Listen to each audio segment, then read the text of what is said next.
Sa mga nakaraang buwan, may isang balitang hindi gaanong napansin ng marami.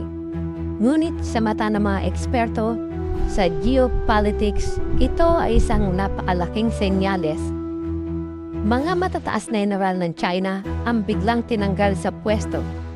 Walang detalyadong paliwanag, walang public trial, tahimik pero mabigat.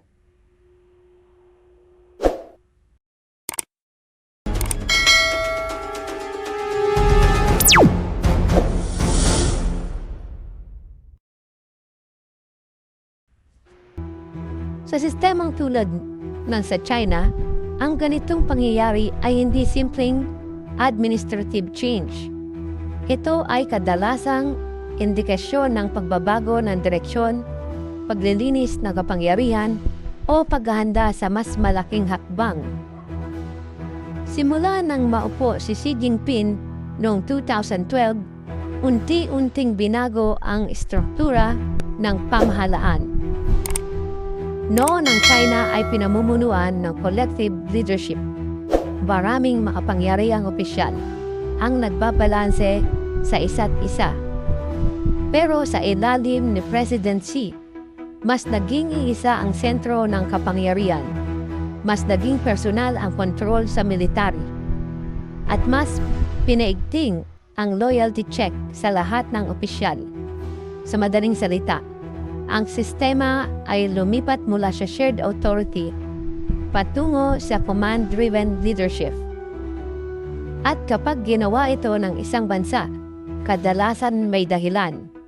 Gusto nitong kumilos ng mas mabilis, lalo na sa mga panahon ng mga global competition.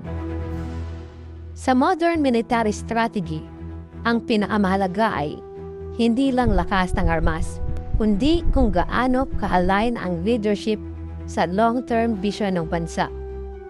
Kung may opisyal na hindi isang-ayon sa bagong direksyon, may bahid ng korupsyon, may sariling network ng impluwensya, o hindi sapat ang loyalty sa Central Command, maaari siyang alisin, hindi dahil sa kahinaan, kundi dahil sa pagre-reset ng sistema. Tinatawag ito ng mga analyst na strategic consolidation.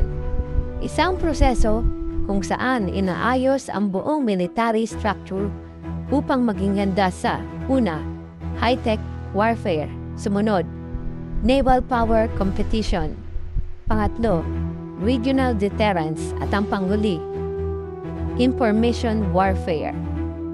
Maraming haka-haka ang nais daw sakupin ng China ang buong Asia.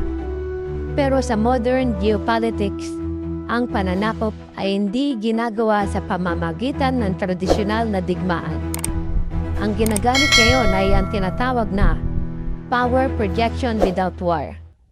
Ibig sabihin, nagpapalakas ng military presence, nagpapalawak ng economic partnership, nagtatayo ng strategic infrastructure, kumukontrol sa mahalagang ruta ng kalakalan.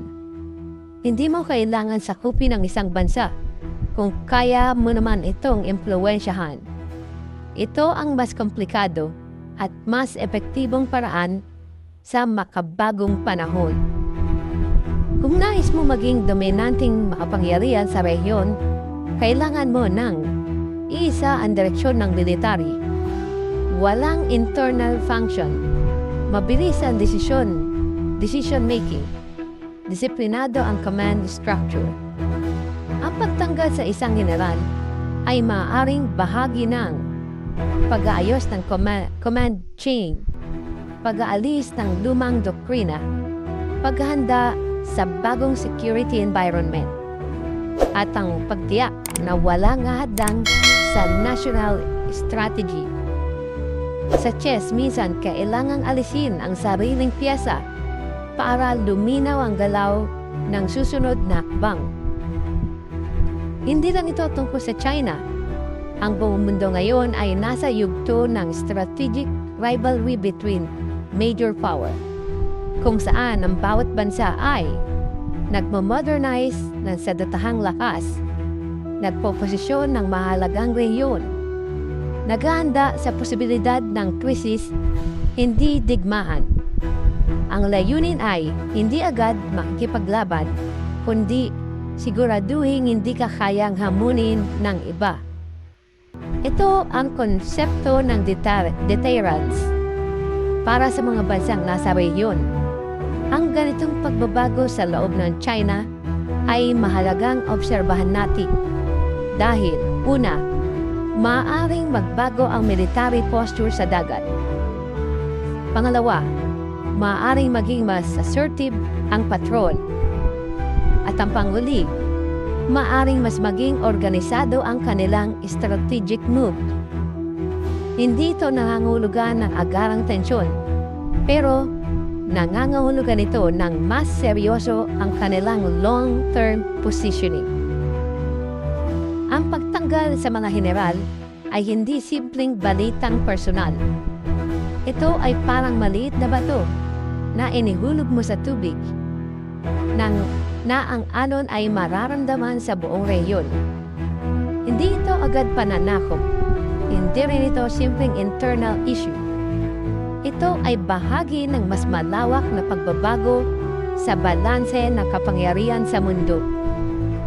At habang ang ganitong galaw ay nangyayari sa likod ng mga saradong pintuan, ang epekto nito ay umaabot hanggang sa ating pang-araw-araw na seguridad at ekonomiya. At kinabukasan din bilang bahagi ng Asya. Kung gusto niyo ng mga ganitong klaseng malalim pero malinaw na paliwanag sa mga isyong pandaigdigan, huwag ninyong kalimutan i-like ang video, mag-subscribe sa channel, at i-share ito para mas maraming Pilipino ang magkaroon ng tamang kaalaman. Hindi haka-haka. Dahil sa panahon ngayon, ang tunay na lakas ng isang bansa ay nagsisimula sa mamamayang may alam. Maraming salamat po.